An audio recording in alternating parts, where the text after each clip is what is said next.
I found the receipt while scrubbing behind the bathroom sink. It was folded, damp on the corners, tucked behind the bleach bottle like a forgotten secret. I only picked it up because I thought it was a crumpled to-do list. But when I smoothed it out with my wet fingers, the numbers hit me like a slap. Tiffany and Company. Total, $9,312.74. Date, April 18th. 3 years ago.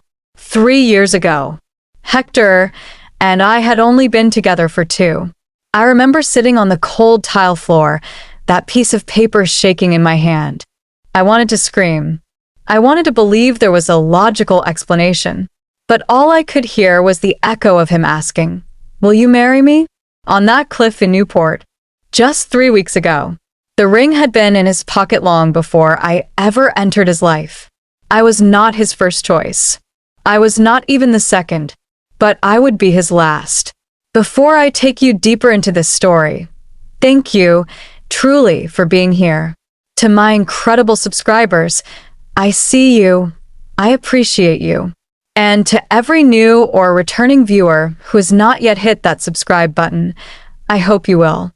Your support is what fuels this channel and gives stories like mine a voice. I cannot wait for you to join the family. And please share your thoughts in the comments. Your voices matter more than you know. Now let us get back to where it all began. My name is Amanda. I am 32 years old. I live in Providence, Rhode Island, and I work as a freelance graphic designer. My world was quiet, simple, and carefully built. Then I met Hector. He was 36. Tall, magnetic, the kind of man who made rooms go silent when he walked in. He worked in real estate development. He was smart, successful, smooth. He had that old-school charm, the kind that made you feel like he was raised to worship the woman he loved. And for 2 years, he made me feel like that woman. He cooked dinner most nights. He surprised me with flowers. He held my hand in public. He called me his future. And when he got down on one knee during our weekend getaway in Newport, overlooking the cliffs, with the sun setting behind him, I said yes before I even saw the ring. It sparkled like a promise. A clean beginning. But that receipt. It cracked everything. I held on to it for a full day before saying anything. I wanted to believe there was some mistake. Maybe he bought it early. Maybe he'd changed his mind. But that would mean I was a backup plan. I could not let it go. The next night, while he was sleeping beside me, breathing evenly, as if nothing in his world could go wrong, I reached for his phone. I knew the passcode. I wish I did not, but I did. I opened the Photos app. I searched ring. I searched proposal. I searched by year. I should have stopped, but I did not. There she was, woman number 1, standing in a vineyard, holding out her left hand, the same ring on her finger. The caption read, "She said yes." Then woman number 2, this time in Paris. Eiffel Tower behind her. Same ring, same hand, same look of giddy disbelief. 2 women, same ring, same man. And me? I was the 3rd in line, maybe even the 3rd in a row. I remember backing away from the bed, feeling like the air was too thick to breathe. I kept hearing his voice from our proposal on repeat. "You are the one I have waited for." No. I was just the one who stayed. I sat on the floor in the hallway, knees to my chest, shaking. I did not wake him. I did not confront him. Not yet. Because in that moment, something inside me snapped into place. Not fear. Not heartbreak. Clarity. I was going to find out everything. And he was going to regret thinking I would be just another photo on his phone. I did not sleep that night. I lay there beside him, Hector, watching the rise and fall of his chest, the occasional twitch in his fingers. He looked peaceful, innocent. The same mouth that told me he loved me was the same mouth that whispered those same lies to 2 other women.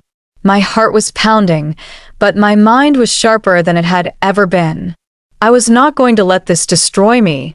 I needed answers. Real ones. and I knew exactly where to start. The first woman was easy to find. Her name was stitched into the corner of the photo he forgot to delete at Mila Langton. I found her Instagram within minutes. Public profile. Picture perfect life. Except no ring, no mention of him, not even a trace of the proposal. I sent her a message. Hi Mila. I know this is strange, but I need to ask you about Hector. I believe he proposed to you about 3 years ago. I am currently engaged to him, with the same ring. She replied 3 hours later. Short. Cold. You should leave him. He is a liar. I did. I pressed for more. She finally agreed to a call. Her voice was calm, but there was something hollow in it, like she had told this story before and had gotten tired of the sound of her own pain. He proposed to me during our trip to Napa, she said.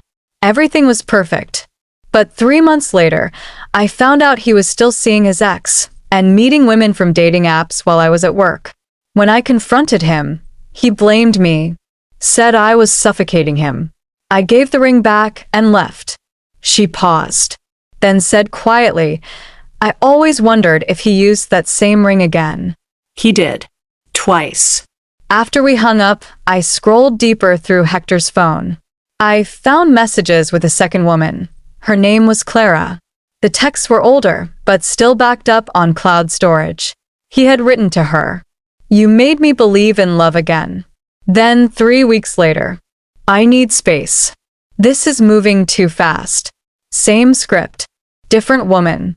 I tracked her down too, but she never replied. She had probably buried him and moved on. I envied that.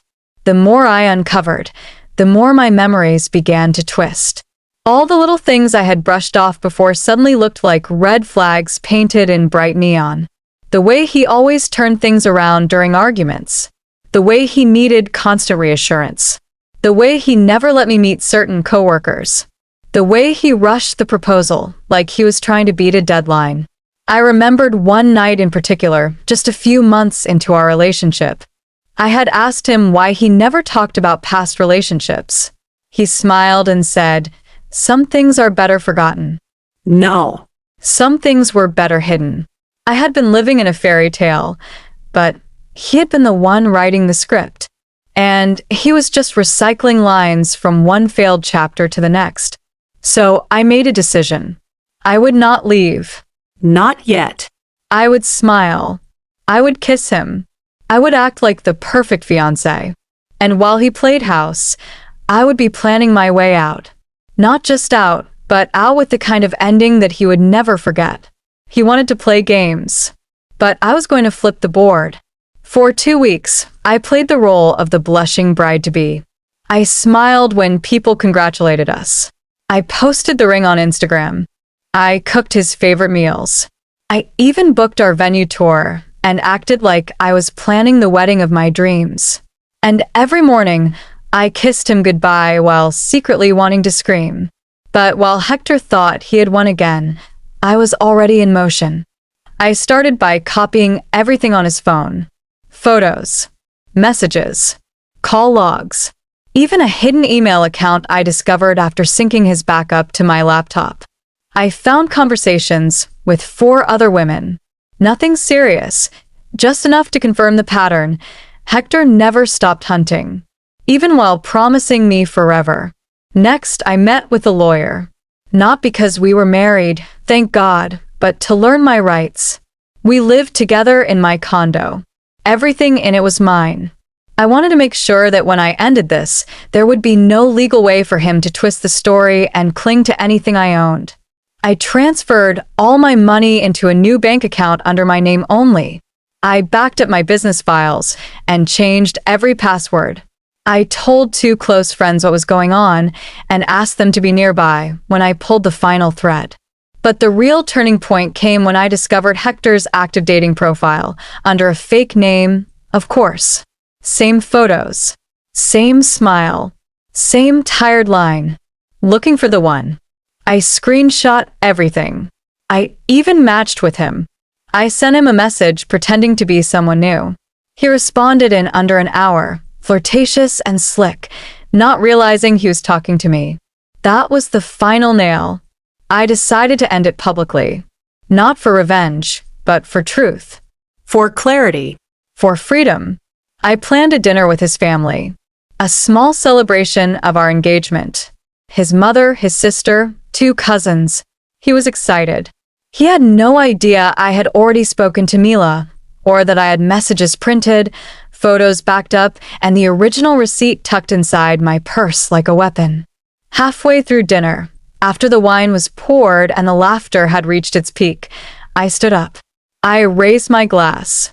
He looked up at me, smiling, waiting, and I said, "To Hector, the man who proposed to 3 women with the same ring, told the same lies, and thought none of us would ever compare notes."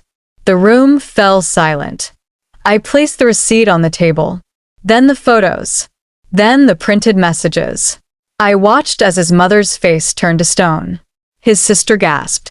One cousin looked down in disbelief. And Hector? He just sat there. Frozen. Cornered. Caught. He tried to speak, to twist it into some story.